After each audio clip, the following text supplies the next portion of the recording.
할렐루야. 오늘도 새날을 주신 하나님을 찬양합니다. 오늘도 말씀으로 시작하는 이 하루 말씀 충만 은혜 충만 성령 충만하시기를 주님의 이름으로 축복합니다. 오늘은 요한일서 4장 1절로 3절까지 말씀을 봉독해 드립니다. 하나님의 말씀을 경청하시기 바랍니다. 사랑하는 자들아, 영을 다 믿지 말고 오직 영들이 하나님께 속하였나 분별하라. 많은 거짓 선지자가 세상에 나왔음이라. 이로써 너희가 하나님의 영을 알지니 곧 예수 그리스도께서 육체로 오신 것을 시인하는 영마다 하나님께 속한 것이요 예수를 시인하지 아니하는 영마다 하나님께 속한 것이 아니니 이것이 곧 적그리스도의 영이니라. 오리라 한 말을 너희가 들었거니와 지금 벌써 세상에 있느니라. 아멘. 오늘도 이 말씀을 통해 우리에게 주시는 하나님의 음성을 듣게 되기를 바랍니다. 초대교회는 많은 이단자들이 거짓된 진리로 성도들을 미혹하며 진리에서 떠나게 하는 일들이 있었죠. 그 대표적인 이단들은 율법주의 이단과 영지주의 이단으로 대표됩니다. 율법주의는 예수님도 믿지만 율법도 지키고 할례도 행해야 한다라는 것을 가르치는 이단이었죠. 영지주의는 기본적으로 영과 육을 분리하는 이원론을 전제로 해서 두 가지 극단적인 형태로 나뉘는데요.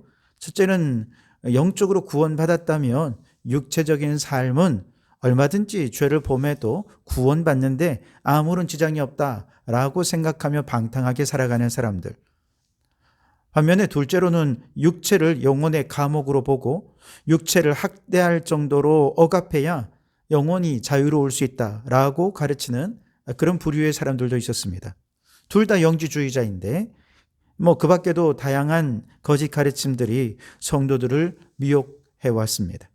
그래서 오늘 1절 상반절에서는 아주 단호하게 경고합니다. 사랑하는 자들아, 영을 다 믿지 말고, 그렇게 말씀하시죠. 여러분, 영이라고 말하면 무엇을 의미하느냐?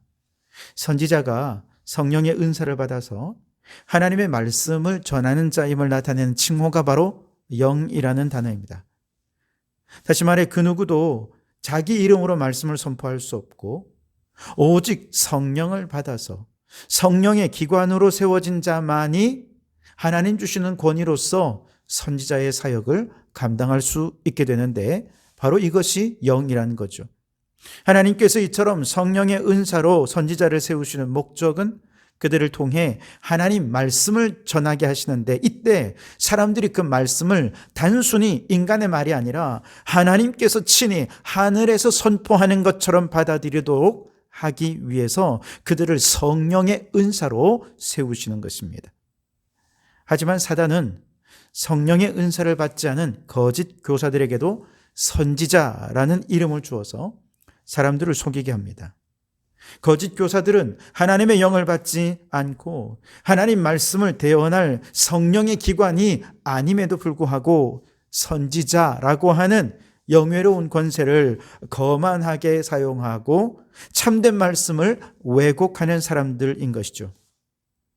사도 요한은 이처럼 거짓 선지자들이 하나님의 이름을 도용해서 속이지 못하도록 하기 위해서 영이라는 칭호를 신중하게 사용하도록 영을 다 믿지 말라라고 경고하고 있는 것이죠. 오늘날 저는 성도라고 하는 이 칭호가 굉장히 오염되어 있다고 생각합니다. 성도라고 하는 이 말은 얼마나 거룩한 말인지요. 오직 믿음으로 성령 받아서 이제 인간적인 생각과 능력으로 사는 것이 아니라 오직 나는 죽고 내 안에 거하시는 성령님께서 사심으로 나를 통해 하나님의 영광이 드러나고 하나님의 뜻을 행하는 사람, 이들을 우리는 성도라고 말합니다. 하지만 오늘날 많은 사람들이 성도라고 하는 이름과 권위를 오염시키고 있습니다. 성령을 받지 않았음에도 불구하고 혹은 성령이 내 안에 계시다는 아무런 증거도 나타나지 않음에도 불구하고 단지 교회를 오래 다녔다는 이유만으로, 단지 내가 세례받았다는 이유만으로, 단지 내가 직분을 받았다는 이유만으로 성도라고 하는 권위를 사칭해서 주님의 영광을 가리고 교회를 혼란과 분열에 빠뜨리는 거짓 성도가 있는 것이죠. 이런 사람은 자기만 천국에 못 가는 것이 아니라 천국 문을 막고 서서 다른 성도들도 천국에 들어가지 못하도록 막아서는 악한 자들인 것이죠. 그러니 여러분, 영을 다 믿지 마시기 바랍니다.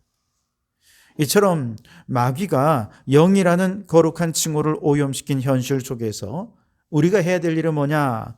분별하는 거라는 거죠. 그래서 1절 하반절에 오직 영들이 하나님께 속하였나 분별하라.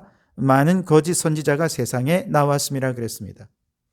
모두가 다 거짓 선지자들인 것은 아니기 때문에 사도 요한은 그들을 시험해보고 분별하라는 거죠. 그러면 그 분별의 기준이 있어야 하지 않겠습니까?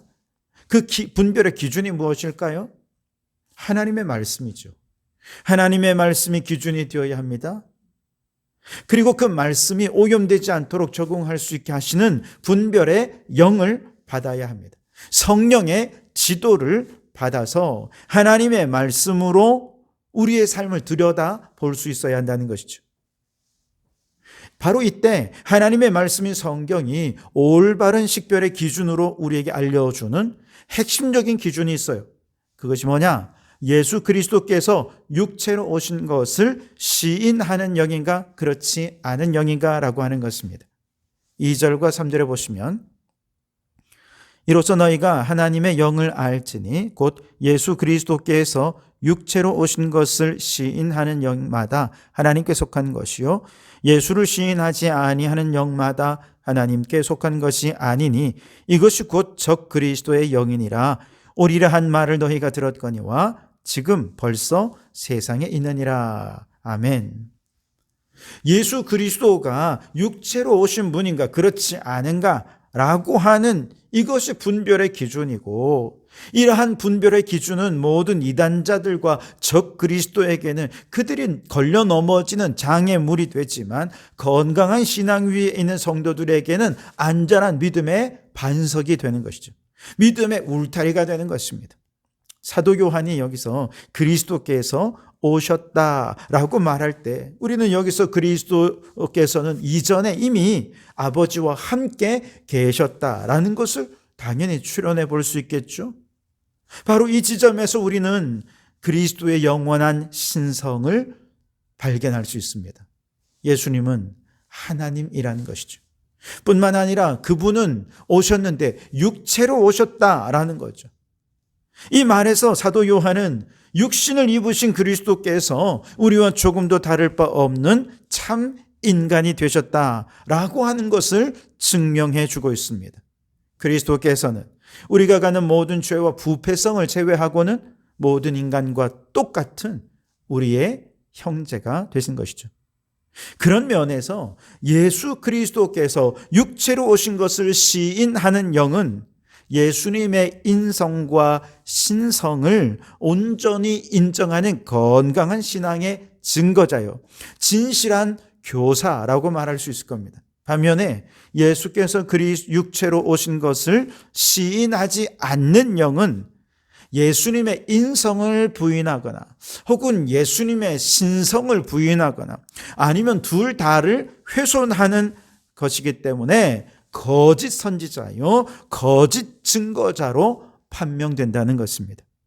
특별히 사도 요한은 이러한 거짓 선지자를 가리켜서 이것이 곧 적그리스도의 영이니라 라고 아주 콕 집어서 적그리스도라는 용어로 강조하고 있습니다.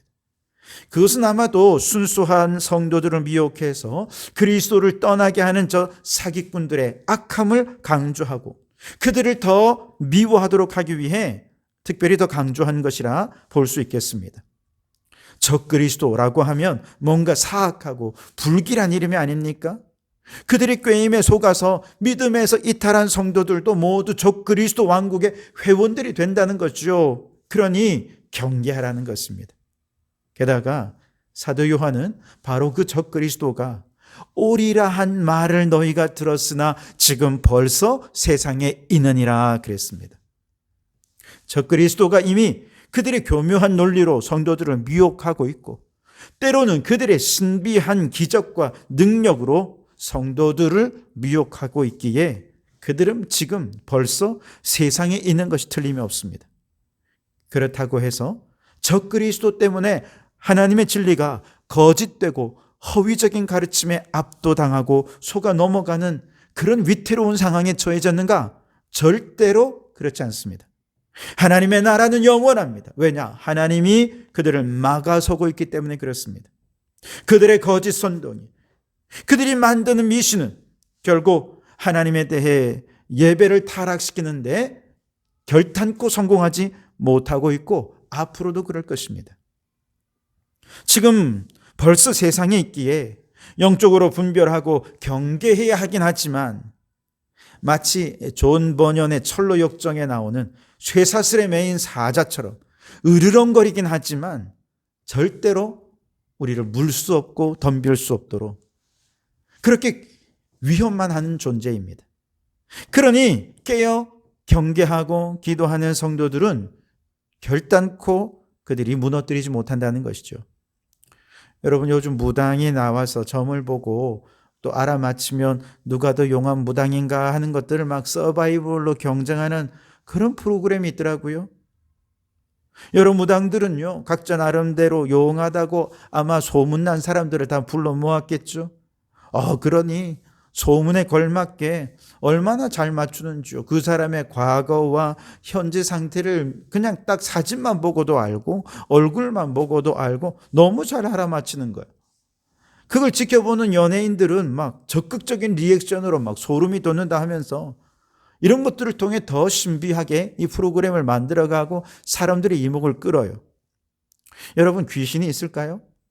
성경에도 귀신이 있다고 말합니다.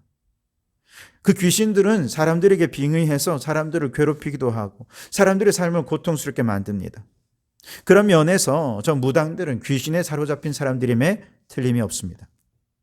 그러나 성경이 말하는 귀신은 저들이 말하듯 죽은 후에 구천을 떠도는 영혼이 아닙니다. 할머니 귀신이 아니에요. 마귀의 졸개들입니다. 결국 그들은 마귀의 졸개들이고 무당들은 마귀의 졸개들인 이 귀신들이 전해주는 영험함으로 사람들에게 점사를 보아주지만 결국 그들의 결론은 뭐예요? 그들을 미혹해서 하나님을 떠나게 하는 데 목적이 있습니다. 거라사 광인이 예수님을 만났을 때 제일 먼저 예수님은 하나님의 아들이라고 알아보았어요. 하지만 하나님의 아들이기에 그 앞에 경배하고 무릎 꿇었습니까? 아닙니다. 예수님 앞에 와서 제발 나를 좀 떠나달라고, 왜 나를 괴롭히냐고, 그러면서 예수님을 거절하고 거부하고 예수님을 떠나게 한 것, 이것이 귀신이었습니다. 이들이 아무리 사람들을 미혹하고 영험한 능력으로 과거와 미래를 막 소름 돋치게 알아맞힌다 해도 그들은 결국 적그리스도입니다. 예수님을 대적하고 사람들로 하여금 그 신비한 현상의 마음을 빼앗겨서 하나님에게서 멀어지게 만들고 자신이 경배받고자 하는 것, 이것이 귀신들의 역사입니다. 여러분, 그 적그리스도는 지금 벌써 이미 우리 가운데 와 있습니다. 그러니 분별하고 경계해야 합니다.